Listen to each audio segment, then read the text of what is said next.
بسم الله الرحمن الرحيم الحمد لله رب العالمين والصلاة والسلام على رسول الله وعلى آله وصحبه ومن والاه أما بعد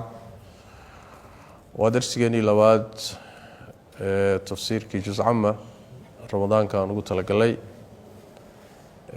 وحو إنه قبل لوانا يا سورة اللواد سورة النازعات درسي هوري سوق هذا سورة عامة هي تفسير كذا sidaan horeyba usoo sheegnay suuradahani mabaadi'da waaweyn ee asaasiga ah ee diinta ayay ka hadlayaan mabaadi'da iimaaniyaadka iyo qodobada diinta ugu muhiimsan bay ka hadlayaan marxalada ay soo degeena oo marxaladii nabigu sallallahu alayhi wasallam uu Maka joogay la taqriirinayay gaalada dood badan iyo dagaal lagu la jiray sidii looga dhaadhicin lahaa mabaadi'dan asaasiga waxay ku bilaabanaysaa suuradani dhaar ilaahay dhaaranayo tabaaraka wa tacaala sida saxiixa malaa'igtiisa sifaad ay leeyihiin iyo shaqooyin ay qabtaan ayuu ilaahay tabaaraka wa tacaala ku dhaaranayaa arinta dhaartaasi uu u dhaaranayana waxa weeye isa soo saariddu inay tahay xaqiiqo jirta oo shaki ku jirin wuxuu rabbi yidhi tabaaraka wa tacaala marka wanaazicaati malaa'igta siibtaan ku dhaartay nafta gaalada iyo munaafiqiinta qarqan kumaanshoobid ku siibta bimacnaa si adag u siibta oo ay ku maanshoobayso oo ay hawl adag ka qabanayso qarqiga sidaa way macnaha wannaashitaati baan ku dhaartay malaa'igta bixinaysa nafta mu'miniinta tartiib u bixinaysa nashtan bixin yani tartiib bay u siibaysaa sida xarig ama guntin si tartiiba sirqinta looga siibay oo kale si tartiibay u bixinayaan nafta mu'miniinta wasaabixaati baan ku dhaartay malaa'igta dabaalata hawada sabxan dabaalasho malaa'igta ilaahay tabaaraka wa tacaala hawadaasay dabaalanaysaa waa qaybo malaa'igta kamid ah oo hawlo loo diray ayaa hawadaas dabaalanaya fasaabiqaati baan ku dhaartay malaa'igta hormaraysa oo iimaanka iyo khayrka iyo wanaagga u hormaraysa sabqan hormarid oo goobaha khayrka iyo wanaagga iyo iimaanka iyo taacada ayay u ordaan u hormaraan falmudabbiraati malaa'igta maamushaan ku dhaartay amran arin maamusha arrimaha kownka malaa'ig buu ilaahay u diray oo maamusha kuwa nafqaada iyo kuwa dhibicda iyo daaq iyo dalaga maamusha iyo kuwa waxyiga ilaahay keena iyo kuwa muxuu ahaay masaa'ibta iyo hawlahan loo diro iyo malaa'igta hawlahan adduunka ilaahay u diray oo kala wada iyagaasaa marka kala maamulaya amarka ilaahay bay fulinaya intaasaan ku dhaartay buu rabbi yidhi tabaaraka wa tacaala halkaa marka waxaa ku jira muqsamu calayhigii shaygii lagu dhaaranayay oo ah latubcathunna waa laydin soo saari in muqsamu calayhiga lagu dhaaranayo uu sidaa yahay taqdiirka waxaa laga qaadanayaa hadalka dambe yowma tarjufu araajifatu tatbacuha araadifa waxaa laga hadlay yani waxa weeye isa soo saaridii ayaa laga hadlay marka meeshaasa waxaa ku jira shaygii lagu dhaaranayo wanaazicaati qarqan nabigaa sharxay sal alla alay wasalam wanaashitaati nashtan sidoo kale wuxuu inoo sheegay nafta xun markii jidhka laga siibayo inay malaa'igtii nafta qaadaysa u imaanayso oo ay ku leeyihiin naftan xunay yaa ayatuha annafsu alkhabiitha naftan xunay soo bax waxaad u soo baxdaa ilaahay cadhadiisa iyo cadaabkiisa iyo cuquubadiisa u soo bax markay sidaa ku yidhaahdaan bay marka jidhka ku kala cararaysa jidhkay ku kala baahaysa markaasay malaa'igta intay qabtaan bay xoog u soo dhufanayaan way garaacayaan ruuxii bay gadaashay dhinacyaha ka garaacayaan si ay naftii xoog uga saaraan taasaa marka waxaa laga wadaa shaqada adag ee malaa'igtu ay qabanayso markay nafta ka saarayso gaalka iyo munaafiq iyo dadka xunxun taasaa waxaa laga wadaa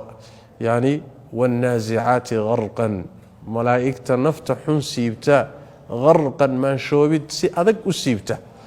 oo muxuu ahaayey shaqo adag ka qabanaysa way macnaha wannaashitaati nashtana waa dadka mu'miniinta iyo dadkii wanaagsanaa nafta iyagana marka laga qaadayo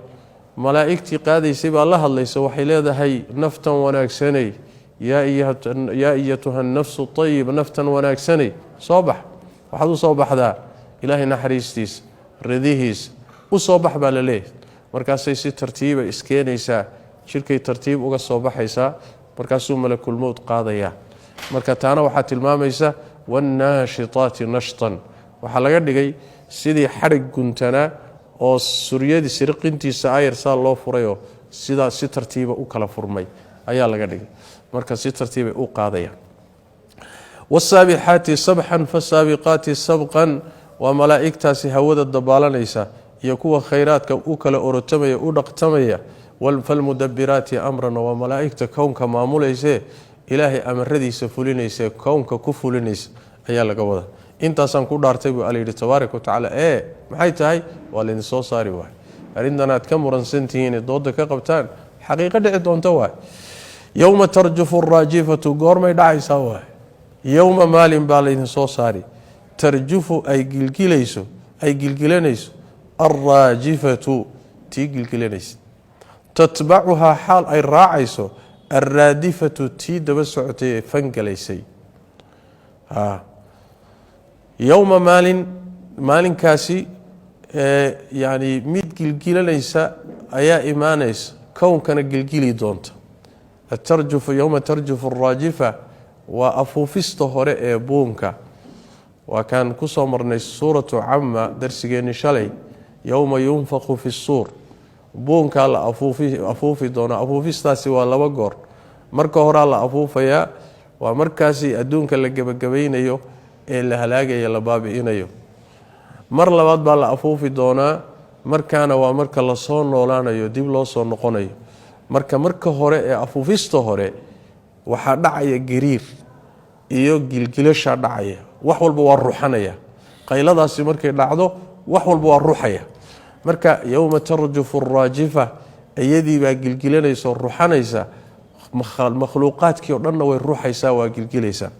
tatbacuhaa waxaa raacaysa oo ka dabagelaysa alraadifatu tii daba socotay muddo markay ka soo wareegto ilaahay uu qadaray ayaa haddana afuufistii labaad ee daba socotay baa dhici doonta oo mar labaad buu malagu afuufi doonaa buunka afuufaya markaasna waa markii la soo noolaanaya markaasay dadkii waxaad arkaysaa iyagoo wada taagtaaganoo nin walba meeshii ka soo baxay quluubun qalbiyaal see wax u dhacayaan maalinkaa isaga ah quluubun qalbiyaal yowmaidin maalinkaasi waajifatun waa mid baqaysa waay waa mid yani walwal iyo baqitaan iyo aada u qasan waay waa quluubtii dadkii xumaa ee aan soo shaqaysanin qalbiyadoodii waay xaaladii howlka maalinkaa taagan ayay la baqayaan absaaruhaa aragyaalkeedu khaashicatun waa mid dullaysan qalbiyadaasi ruuxii baa laga wadaay araggiisiiyo indhihiisuna waa dullaysan yaho waa fooraraa yani waxa jira ee socda ayuu sooxoba la fiirin karinba saas daraaddeed indhihiina waa dullaysan yihiin quluubtiina walwal iyo cabsi iyo qasbaa buuxiyey way qasantao idiraab shiddat lidraab waay ayb marka wejiyo iyo qalbiyo saas waay yani jidhkii qalbiga dhibaatada haysataiyo walwalkii walbahaarkii rafaadka haystabaa jidhkiina ka muuqdaayo indhihii baa fooraroo dullaysan ruuxii o dhan waa dullaysan yahi yaquuluuna waxay leeyihiin tani waxaa laga hadlayaa marka maxaa sidaa loogu galay leanna adduunka markay joogeen mayna rumaysnayn mana ayna usoo diyaargaroobin kumana ayna talagelin in layska daba imaan doono bal way inkiri jireenba in laysa soo saari doono yaquuluuna waxay leeyihiin oy dhihi jireen waay ainaa anagu lamarduuduuna kuwa la celinaya miyaanu nahay filxaafirati jidkii hore miyaana lagu celinayaa ama filxaafirati qubuurta dhexdeeda inagoo qubuurta ku jirna miyaana la celinayaa oo ma noloshiibaa dibna loogu celinayaa ama xaafirada waxaa la yidhaahdaa wadiiqada jidkii aada soo martay ee lugtaadu markii hore soo raadaysay ee dhulka soo muxuu ahaay ee soo saamayso athar kaga timid kaasaa la jidkii horeen soo marnay oo noloshii ahaa aan ka nimid miyaa dibna loogu celinayaa إذا كنا ما مركان أهانا لعلينيا عظاما لفا مركان أهاني نخرة أو باليوذي رابخذي أما بلشي لفوه بني آدمكو مركي مدة شوغان way baaba'ayaan way jilcayaan way bololayaan way raabakhayaan kadib way duleeshamayaan way baaba'ayaan marka dhulkii baan galay qabri baan galay carradii baan cuntay lafahanagii waa baaliyoobeen jirkii carrada la kala tagtay dhacaankii warkiisa iska daa ma markaanu saan noqonay kadib aan la soo celin karaa say ku dhici kartaa yani wax aqligu aqbali kara ma ahabay leey طيب اذا كنا ما markaan ahaano cidaaman lafoodna khiratan oo raabakhday ama boloshay oo baaba'day ma markaas kadib aan la soo celinaya qaaluu waxay yiraahdeen tilka taasi soo celintaas idan marka haday dhacdo karratun wa celin khasiratun oo khasaartay hadayba dhacdaba waa midaan loo soo diyaar garoobin waa midaan lagu talagelin waa midaan waxba loo tabcanin sidaas daraadeed waa mid lagu khasaaray waa khasaarnay way macna ficlan waa khasaareen laana wax weeyaan ninkii aan wax soo tabcanin maalinkaas waa khasaarsan tilka taasi bay dhahayeen idan markaasi karratun waa celin khasiratun bimaana oo lagu khasaaray bimaana raadiya oo kale la mid tahay waa yani mid khasaartay way celinta khasaartay waa lagu khasaaray bay ka wada Allah tabaaraka wa taala marka waa u jawaabay yani waxaan ayaga la adag oo is soo celintii soo nooleyntii nolosha dambe ayagu wax adag ay u haystaan siday u fududahay baa loo sheegi markaasuu alla wuxuu yiri fa inma hiya iyadu karradu soo celintu zajratun wa qaylo waahidatun oo mid ah wa qaylo hal mar'a shaqo badan buu uma baahna hawl badan uma baahna keliyata wax weeye inuu malagaasi la diray buunka afuufo qayladaasi dhacdo amarkaasa lagu soo wada kacaya khalaas wa hal qaylo waay oo malagaasi qayliyeeyo wax idinka fasaad u haysataan ma fa inma hiya iyadu zajratun wa qaylo yaanaan waahidatun oo mida adoomada loo yeeraya kadibna waxa la soo baxa amar ilaahi way soo baxa hadii ciidiidi karto ma jirto marka wala soo qulqulay fa ida markaaba qayladaasi markay dhacdo fa ida markaaba hum ayagu khalaa'iqdi bisahirati dhulkii cadaa ee sinaabay ku simeeyay ku sugan yihiin saahirada waxa la yiraahdaa al-ardu al-bayda al-mustawiya dhulka cad ee siman baa la yiraahdaa in calaamo lahayn waana kan nabiga xadiiskiisa ku yimid sallallahu alayhi wasallam yaani dhulka xisaabta lagu qaadi doono ee la isku soo saari doono ardul bayda khaliya kal khubz an-naqi wa dhul banaan oo cad oo siman oo sidii aad moodo yaani kibis ama canjeero cad oo kala aad moodaa dhul noocaas oo kala baa la isku soo saari doona saahirada taas la yiraahdaa marka waa arladii yaani sinayd طيب فاذا مركبهم يغو بالساهرتي اما waxa la yiraahdaa saahirada dhulka korkiisa sidana waa tafsiir oo waliba ibn kathir wala inta badan baa sida qabta dhulka korkiisa la saahirada hadii la yiraahdo bimaana dhulka hoostiisa ay ku jireen dhulka hoostiisa baa laga soo saaray oo qaylo lagu soo saaray kadibna dhulka korkiisa bay yimaadeen faydahum bisahirati dhulka korkiisa bay markaa joogan sidaas way arintu arin adag ma ahaba waxa idinka aqli ahaan idin la fog idin la adag wax adag ma inta kadib ayaa Allah tabaaraka wa taala halkan waxa marka laga guda galay qisadii nabiyullaahi Muusa iyo Fircoon dhaxmartay yaani tusaale loo soo qaadan mar wayaan qisooyinka quraanka nabiga lagu sabirsiinaya oo waxa la leeyahay waxan ku haysta wax lamida ka daran nabiyo horu soo maray dad horu soo maray way sabreen adiguna sabir mid labaad wayaane waxa darsi la siinaya dadka kibre ee isla weyn ee sida Fircoon oo kale iyo dhaqankiisa la iyagana digniin bay u tahay umadana duruus baa ugu sugan hal ataaka makuu yimid ayuu Allah yiri tabaaraka wa taala hadithu Muusa nabi maxamed oo makuu yimid hadithu Muusa warkiisii ma ku soo gaaray id waqti ugu war aha naadaahu u dhawaaqay Muuse rabbuhu rabbigi u dhawaaqay بالوادي توجب ugu dhawaaqay al-muqaddasi ee la daahiriyay tuwan magaciisa tuwa la dhigi jiray maxaa loogu dhawaaqay Muuse halkaas loogu dhawaaqay togi dahirna halkaa isagoo jooguu rabbigii u dhawaaqay muxuu ku yidhi idhab tag baa layidhi ilaa fircawna fircoon xaggiisa aad maxaa yeelay innahu fircoon taqaa waa qooqaye qooq iyo kibir meel buu isla tegay bal fircoon gaadh baa layidhi faqul waxaad tidhaahdaa ood isaga ku tidhaahdaa hal laka ma kuu sugnaaday fircoonow ilaa an tasakaa inaad isdaahiriso war waad wasakhaysan tahay kufri iyo gaalnimo iyo akhlaaq xumo iyo diin xumo waad wasakhaysan tahay ma isdaahirin oo iimaan iyo taaco ma isku daahirini ayib wa ahdiyaka aan ku hanuuniye ilaa rabbika rabbigaa xaggiisa aan kuu hanuuniye oo fatakhshaa aad ka baqdo inaad isdaahiriso ma rabtaa aniguna aan rabbigaa ku tusay iyo meeshaad u mari lahaydee sidii aad isu daahirin lahayd oo markaa aad ka baqdo arrintaasi niyahu diyaar ma u tahay waay fa araahu wuxuu tusay halkaasi waxaa ku qarsoon intaa markuu u jeediyey wuxuu ku yidhi yani wax weeye maxaad haysaa wuxuu ka dalbaday caddayn kadibna fa araahu wuxuu tusay nebi muuse tusaya araa muuse wuxuu tusay hu fircawn alaayata mucjizadii alkubraa ee ugu weyneyd mucjizaad fara badan baa nebi muuse la siiyey oo fircoon markii loo diray loo sii dhiibay laakiin waxaa ugu weyneyd ushiisii abeesada ama maska isu bedelaysay taasaa ugu weyneyd tiibaa marka la siiyey tiibuu tusay marka tiibuu hordhigay markuu hordhigay meeshii la rabay inuu ilaahay ku aqoonsado isdhiibo oo waxan kadaata u hogaansamo fakadaba waa beeniyey mucjizadii iyo aayaddii iyo muuse warkiisiiba waa beeniyey waa casaa waa caasiyey amarkii loo soo jeediyeyna waa ka tala baxayoo waa caasiyey uma markaa kadibna adbara wuu daba jeediyey wuu sii jeedsaday yascaa asagoo degdegaya yascadaasi laba macno wey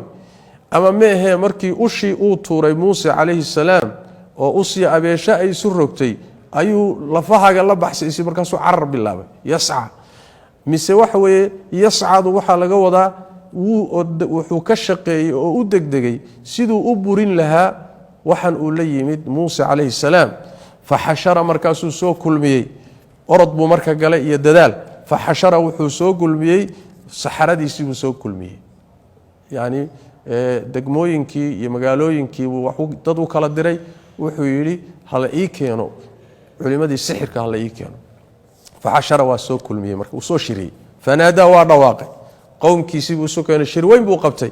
markaasaa wuxuu yidhi faqaala wuxuu yidhi markuu isu keenay buu dhexdooda ka dhawaaqay waa khudbaynaya hadal buu jeedinaya faqaala wuxuu yidhi ana anugu rabbukum rabbigiinnii baan ahay alaclaa ee ugu sarreeyey baan ahay waxaan uu muuse meelaha ku sheegayo wax jira meehee rabbi iga sarreeya ma jiro anaa ugu sarreeya rabbiyada rabbigiinnii ugu sarreeyey baan ahay buu yidhi ayib sidaasi marka uu leeyahay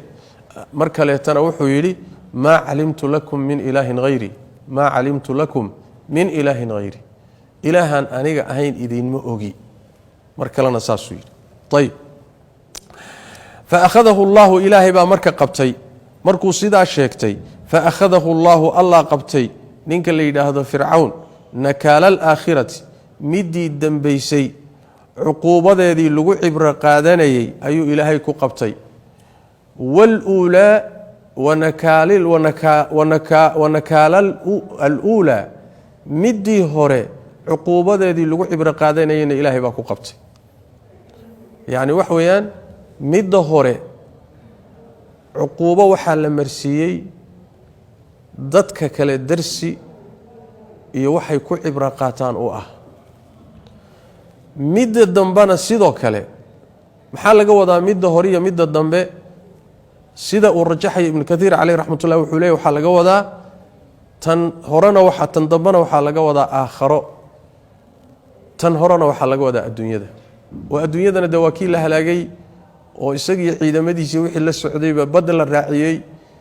aakharana haddana qabriguu ku cadaaban yahay siduu qur-aanku sheegay aakharana cadaab buu ku leeyahay labadaaba cuquubadood midda adduunka lagu mariyey iyo ta aakharo la marinaye laga sheekeeyeyba labadaba waxaa ku sugan cuquubo lagu cibro qaato nakaalka waxa la yidhaahdaa waa biijin bay dhahaan waa cuquubo dadka lagu sajrinayo cuquubo loogu talagalay dadka kale inay ku waana qaataan درسي كقاتان ومعنى طيب إن في ذلك أرنك دحدي سوحا كسوغا لعبرة عبرة قادشو لمن عد بي ugu sugantahay yakhsha ilaahay ka baqaya fir'aun waxa la maray wala kari waayay ilaahnimo sheegtay meeluusan joogin buu isgaarsiiyay xaqii buu diiday waa madax adeygay meeshaas uu ku dambeeyay waa darsi marka inna fi dhalika la'ibratan liman yakhsha cidii baqayso rabta inay darsi qaadato oo ay wax fahanto oo sunanka ilaahay sida wax u socdaan inay fahanto ruuxii doonayay darsi baa ugu sugan noloshiisa uu wax ka qaato sidaas way macna meeshaasi marka qisadaasi waa la soo koobay laakiin iyadoo faahfaahsan bay quraanka meel kale ku timid oo aad buu quraanku ugu dheeraadaa qisada Muuse iyo Fircawn aad baa loogu dheeraadaa laana duruus badan baa ku jirta meeshaasi qisada wax yar waxaynu dul istaagaynaa usluubka iyo qaabka uu nabi Muuse ula hadlay ilaahay amray inuu Fircawn ula hadlo yaa wuxuu yahay usluub cajab leh Fircawn ninka arkaysa يعني وحوي جبار كإيه قال كإيه مجرم كإله ماذا بشكت أيه هذا فرعون مركا موسى الله دري وحل موسى هذا الجود بعي وعد كتر هذا هل لك مكوس جنادي مهلي كرتع مربتع ما تشعشها يا إلى أن تزكى إن هذا ظاهري سو ورث ظاهري موسى قبل الله ورمربتع ما ضنين يسا سيدا كل بالي وأنا قلنا أن كنت صد طريقي أهديك إلى ربك halka waxa laga qaadan ruuxa markuu niye alla yimaado inuu isdaahiriyo ishagaajiyo haduusan cid gacanta qabato helin oo nabi ilaahay nin culimo wax garanaya haduusan helin cid gacanta qabata hidaayan raba kaliya waan jeclahay kuma filla waa inaad hesho wa ahdiyaka ila rabbika dariiqi nabiyada marka in gacanta lagu qabto waa in anbiyada iyo dadka jidkooda haya waa inay markaasi ku tusaan sidaad yani isu daahirin lahayd فتخشى أو كذب بيسنا وحلقة قادم بيدهن روح إلهي كما بقي كره دوسا أقولين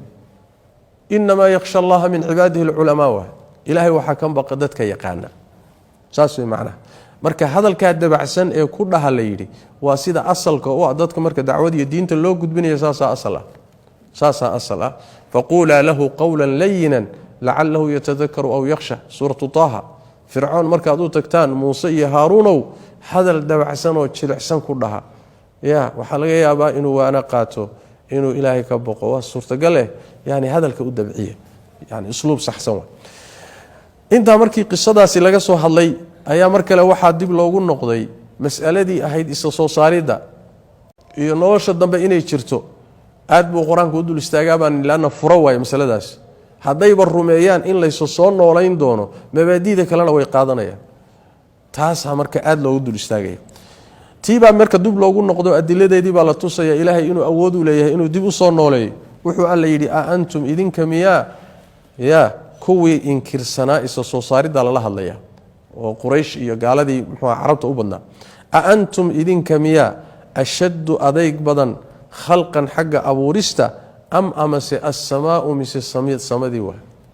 حق أبورستا إذنك إيا السماء كينيبا أذيك بدن طبعا جوابته إسكع داي السماء نجا أذيك بدن واه السماء نجوين أبورستا السماء أيا كوين أنا أبورستا ندا هذا يصير تاهي بناها الله وعد يسمرك السماء هذا إذنك أبورك نك أذيك تاهي الله إيدا إذنك أذيك أبوري idinka inuu idin soo celiyo idin abuuro maxay ku tahay waxay la mid tahay la khalqu samawati wal ardi akbar min khalqi an-nas samaawaadka iyo dhulalka abuuristooda ka weyn bini aadamka abuuristiis sidaas way macna rafa'a alla uu kor yeelay samkaha uu dhisay alle rafa'a wuxuu kor yeelay samkaha qaradeeda samkiga waxa la yiraahdaa waa inta lagu dhex socon karo iyada dhexdeeda intay macnaha qaradeedu leegtay macnaha ama koreynteeda labada waa la yiraahdaa rafa'a alla waa kor yeelay samkaha qaradeeda oo samadan aan arkayno yani siday u sareyso iyo jirmigeedii qaradeedu intay leegtahay wax la qiyaasi karo ma fasawaaha markaasuu alla simay tabaaraka wa taala markuu kor yeelay iyo hadana simay dulduleel male oo jeex male oo meelo kala dheer male ayada dhan waa siman tahay si ilaahay wuxuu u sameeyay tabaaraka wa taala jabadan oo hadana kaaga tarana intaas oo milyan oo sano iyadoo jirta ayayna hadaba yaraatay ayna lahayn yani wax way jiltilaac iyo meelo ribeer u baahan oo dayactir u baahan iyo midna ma laha sidaas weyn fasawaha alla waasimay طيب واغطش alla waa mugdiyay laylaha samada habeenkeedii wa akhraja wus bixiyay duhaaha barqinkeedii iftiinkeedana wuu bixiyay habeenkii ilaahay mugdi buu ka dhigay maalintiina iftiin buu ka dhigay samada loo tiiriyay leena wax weeye qoraxda oo ay iftiinku ka yimaado ayaa samada jirta qoraxda marka la waayo dayaxna la waayana waxa iimaanaya mugdigi baa iimaanaya sidaas way marka wax weeye wa aqtasha wa mugdiyay laylaha samada habeenkeedii wa akhraja wa iftiimiyay wa akhraja wuu saaray oo wuu iftiimiyay duhaaha maalinteeda duhada barqinka laga wada waa xilliga yani iftiinku ugu daran yahay laakiin maalinta dhan baa laga wada wal arda dulkina ba'da dalika kaas kadib dahaha alla waafidiyay markuu samadii rabbi tabaaraka wa taala dhisay oo qaradeeda kor yeelay oo uu simay oo habeenkeedii iyo maalinteedii habeeyay marka kadib ayuu alla tabaaraka wa taala dhulkii fidiyay halka waxa ka muuqata marka dhulka fidintiisu in samada uu ka dambeeyay fi surati fussiladna alla wuxuu ku cadeeyay qul aynakum latakfuruna billadhi khalaqa al-ardha fi yawmayn ya ayatka ka dambeeyay waxa uu alla ku cadeeyay tabaaraka wa taala in yani wax weeyaan iyada la abuuray dhulka la abuuray samaduna ka dambeysay halkana samadu inay horeysay bi aayadan tilmaamaysa culimada marka ibn Abbas baa la weydiiyay turjumaankii quraanka ayaa la weydiiyay wuxuu ku fasiray oo isku waafajiyay labada aayadood wuxuu yiri xagga abuurista waxa ku horeeyay dhulka laakiin asagoo isku duuban oo la fidinin buu yaalay kadibna samaawaadkii buu alla abuuray oo dhameystiray dhulkii oo fidsanayn laakiin abuuran baa loo yiin markaas la fidiyay xagga fidinta marka dhulka ku dambeeyay xagga abuuristana dhulka ku horeeyay dhulka la abuuray laakiin lama fidinin inta la fidinin baa samada laga shaqeeyo la hagaajiyay oo la simay marka kadib baa dhulkii la fidiyay saasa la isku waafajinay akhraja alla wuu soo saaray fidintaas marka tafaasiisheeda la galay dhulka see loo fidiyay akhraja alla wuu soo saaray minha dhulka xaqiisa wuxuu ka soo saaray ma aha biyaheedu ka soo saaray wabiyasha iyo ilaha durdurka iyo biyaha dhulka ka soo baxo dhan wa mar'aha daaqeedina wuu ka soo saaray waxyaalaha la cuno hada mar'aha waxa la yiraahdaa inta badan wax xoolaha iyo yani xayawaanku daaqaan baa la yiraahdaa laakiin culimada tafsiirka qaar baa hadda waxay leeyihiin waxa laga wadaa hadda wixii la cuno dhan ama xoolaha cunaan ama bini aadamka cunee waxaana dhulka ilaahay waa ka soo saaray tabaaraka wa taala wal jibala burihina arsaha alla waa qutamiyay waa ku qutamiyay yani markii dhulkii la fidiyay oo la hagaajiyay ayaa ilaahay buuraha saaray waa kaynu soo marnayo buurahani waa dhakawiyo dhulka haya si aysan dhulku u dheeliyin ama aynan aadamaha aynan ula ruuxanin oo aysan idiraab ugu dhicin buurihi baa marka la saaro la qotomiyay maxaa intaas oo dhan loo sameeyay samadii oo sanqaafa dhulkii oo goglan korkiisa wixii loo baahnaa la saaray buurahan oo lagu dheeli tiray waxa soo dhan maxaa loo sameeyay biyaha iyo waxa soo baxay dhulka soo baxay mataacan raaxayn lakum idinka laydin raaxanaya saa loo yeelay facala dalika sidaas oo alla yeelay mataacan raaxayn daraadeed lakum idinka laydin raaxaynayo iyo wali an'aamikum xoolihiina idinkii xoolihiina xoolahan idinka ku nool xoolaha idinka dhaqdo oo ku nool natiijadu waxay iimaanaysaa in idinka in laydin raaxiyo waa idinka laydin raaxaynaya tayib intaasina waxa lagaga soo hadlay Allah tabaaraka wa taala inta sameeyay inuu idinka idin soo celiyo marka dhimataan kadib maxay dhan tahay waxay fududahay Soomaa waa la qancinaya waxa loo yimid marka kadib markay timaado tan laga waramayo qiyaamadu markay dhacdo oo yani wax weey marxalad la isa soo saaraya xaalku seeway see la noqonaya dadku say u qaybsami doonaan maxaa adduunkan ku dhici doona akhbaarta qaybiga ah baa la ina siinaya فإذا قرتي جاءت أي تمادو الطامة مصيبتي سيدتي musiibada sidatay masaa'ibta kale oo dhan ka sidata ayaa la yidhahdaa ataama. waxaa la yidhahdaa addaahiya musiibada aan la kari karin, la suuraysan karaynin, oo kuwa kaleo dhan ka sayid calaynayso ka sidata ayaa la yidhahdaa ataama. faidaa goortii jaaad ay timaado ataamatu musiibadii sidatay markay timaado ee kuwa kaleo dhan ka sidatay waa qiyaamada waay. wasaacatu adha wa amar waa kii ilaah yidhi alkubraa ee ugu weynayd. musiibadii sidatay ee haddana ugu weyn masaa'ibta ugu weynayd markay timaado yowma maalin ay timaado yatadakaru uu xusuusan doono alinsaanu insaankii maa sacaa wuxuu shaqeeyey wuxuu qabtay ayuu xusuusan doonaa. ilan hadda waynu halmaansannahay axsaahu llahu wanasuuhu waay. allah koobay oo wax walba waa qoran yihiin, laakiin inagu waan halmaannay. maalinkaa laakiin wax kastood halmaantay ood samaysay waa lagu soo hordhigi diiwaankii, markaasaad xusuusani wallaahi camalkan waa kii aan maalin heble sameey meel heblaan ku sameeyey. wixii oo dhan baa marka xusuusan doontaa. yatadakaru linsaanu maa saca camalkiisiibuu xusuusanaya. waburizat waa la muujiyey aljaxiimu naarta jaxiimo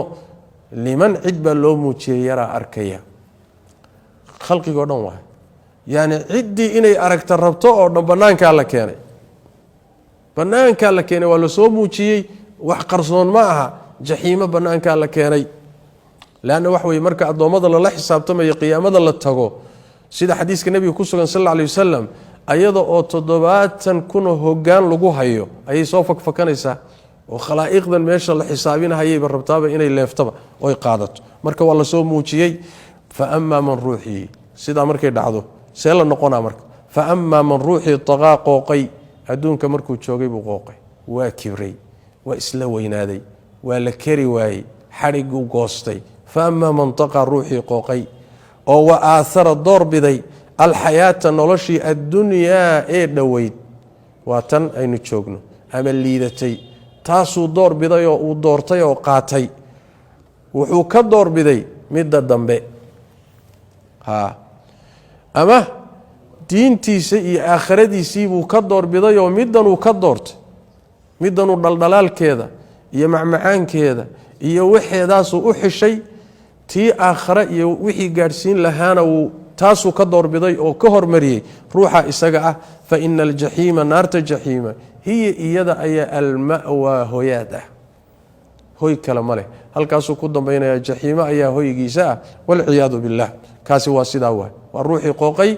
aakhiradiisa iyo adduunkiisana adduunkiisa doorbiday oo halkaasi u batay. wa amaa man ruuxii khaafa baqay maqaama rabbihi rabbigii hor istaaggiisa ka baqay, inuu ilaahay hor istaagayo oo la kulmayo oo la xisaabtami doono oo abaal marin doono, isagoo keligii ah oon turjumaan u dhaxaynin ayuu ogyahay. markaasuu ku talagalay, waa isdiyaariyey, baqdintaasuu qaaday. wa amaa man ruuxii khaafa baqay maqaama rabbihi rabbigii hor istaaggiisa ka baqay, oo wanahaar reebay annafsa naftiisana ka reebay can ilhawaa xumaanta ay jeceshahay. hawada waxaa la yidhahdaa waxyaalaha ay naftu iska rabto. jaahilnimada way iska rabtaa, waxay iska rabtaa gaalnimada, waxay iska rabtaa dulmiga, waxay iska rabtaa akhlaaq xumada, waxay iska rabtaa caajiska iyo inay faraa'ida dayacdo, waxay iska rabtaa munkaraadka iyo macaasida inay jiidho. waxaa hawadiisu ay rabto ruuxii ka celiyo ka xakameeya fa ina aljannata jannadii hiya iyada ayaa alma'waa hoyaad ah, iyadaa hoyaadkiisa ah, meesha uu ku hoyanaya halkaa way. labadaa unbaa loo dhaxaynayaa. qaarna xaggay ku hoyanayaan, fariiqun fi ljannati waay, qaarna xaggay ku hoyanayaan waa fariiqun fi saciir. labadaa unbaa loo kala bixi doona, lagu kala dambayn doonaa. xataa qolo dhexdhexaada mararka qaarkood hadday jiraan caraafa, marka dambe xagg iyo xagga may kala badanayaan. saas way macnaha. ayib, dhinac bay u badanayaan way macnaha. marka waxaa la doonayaa inay cabsina kugu jirto, naftaadana aad xakamaysood xumaanta ka xakamayso ayaa loo baahan yahay. yas'aluunaka intan dambe marka suuradda khatimkeeda waxaa lagaga hadlayaa su-aal baa imaanaysa. hadday qiyaama jirto oo aakhara jirto oo laysa soo saarayo, goormo weye? wakhtigeeda ha naloo sheego. ma 1000 sano kadiba, ma 20 kun oo sanaa, ma wakhtigeeda ha naloo sheego. nebigaa la weydiiyey. yas'aluunaka waxay ku weydiinayaan nebi maxamedow can isaacati, qiyaamadii bay ku weydiinayaan xaggeeda. ayaana bay ku weydiinayaan goormuu ahaaday mursaaha qotominteedu ama qotonsigeedu. istaajinteeda iyo sugiddeeda iyo qotominteedu goormo waay goormaa la qotominayaa waa istaag waa istaajin waay goormay dhacaysaa baa laga wada waxaa la yidhi marka taasay ku weydiinayaan ee fiima maxay dhexdiisa ayaad ku sugan tahay anta adigu min dikraaha sheegiddeeda maxaad kaga dhex sugan tahay yani maxaad ka sheegi kartaa waay maba haysidba ma taqaanidba kama war haysid maxaad ka sheegi kartaa marka fiima maxay dhexdiisaad anta adigu ahaatay maxaad ku dhex sugan tahay min dikraaha sheegiddeeda way yas'aluunaka kaannaka xafiyun canha wa sidii adigoo garanayoo kale kuu weydiinayaan xogna kama haysidoo qiyaamadu goortay dhacayso waa cilmi ilaahay khaas leeyahay malag muqarabana looma sheegin nebi mursal ana looma sheegin qur-aanku waa in badan buu masaladaa ka hadlaa qiyaamada wakhtigeeda ilaahay baa qarsaday markay dhacaysana samaawaadka iyo dhulalka iyo makhluuqaadka dhan way ku culus tahay thaqulat fi samaawaati waalardi laa ta'tiikum ilaa bagta waay kada unbay u imaaniyo xilli aan lagu talagashanayn mooyaane oon laga foojignayn mooyaane wax wakhtigeeda ilaahay sii sheegay maba ahaba ilaahay baa qariyey tabaaraka wa tacala saas daraaddeed ayaa yiji malakul jibriil markuu nebiga sal alla alay wasalam weydiiyey akhbirnii can isaaca bal maxamedow qiyaamada iiga waran wuxuu ku yidhi ma almas-uulu canha biaclama min asaa'il kan la weydiinaya oo muxameda ugama xog ogaalsana ugamana aqoon roono ka weydiinayo jibriil ah meelay jibriil ay nebi maxamed ay garan waayeen yaa garan kara wa saas daraaddeed waxaad garan kartaan sheekada la yidhaahdo 1,000 sano iyo shii yaa 1,000 sano waa dhammaadeen shii baa laaban warkaasi war jira ma aha ayib marka fiima anta min dikraha sheegiddeeda maxaad kaga sugan tahay way xusideeda ilaa rabbika rabbiga xaggiisa ayuu ahaaday muntahaaha dhammaadkeedu cilmiga qiyaamadu goortay dhacaysa iyo saacaddu xagga rabbi buu ku dhammaadaa cid alle ka sakow garanayso wax ka sheegi kartana ma jirto waxa la sheego oo ay waxyigu ka hadlo kitaabka iyo sunnada iyo nebiguna aada u faahfaahiyey waa calaamaadka lagu garto inay soo dhowdahay laakiin exactly wakhtigay dhacayso wax sheegi kara ma jiro inamaa anta adigu nebi maxamedow mundiru man cid mid u digahaya unbaa tahay yakhshaaha qiyaamo saacadda ka baqaysa adigu shaqadaadu ma aha inaad qiyaamada wakhtigeeda u sheegto looma dirintaa laakiin keliya waxaad uun digay yaad u digaysaa cidda qiyaamada ka baqaysa yakhshaaha baqaya qiyaamadaas iyo imaanshaheeda iyo cabsideeda dadka qaba ayaad u digaysaa digniinta nabigeennu sal alay wasalam dadka uun khaas kuma ahayne laakiin waxaa laga wadaa digniinta nafciga leh ee ruuxa loo sheegay uu intifaacsanayo waa dadka qiyaamada ku talagashan cabsideeda qaba waxay la mid tahay oo kale inamaa tundiru man ittabaca adikra wa khashya araxmaana bilghayb digniintaada nafciga leh ee la qaadanayo waa dadka uun dikriga ilaahay iyo qur-aanka raacsan allana ka baqa dadkaasaa intifaacsanayo kuwa kale waa la gaadhsiin laakiin ma intifaacsanayaan waa kaannahum waaba iyagoo yowma maalinka yarawnaha saacadda ay arkayaan lam yalbathuu aan nagaanin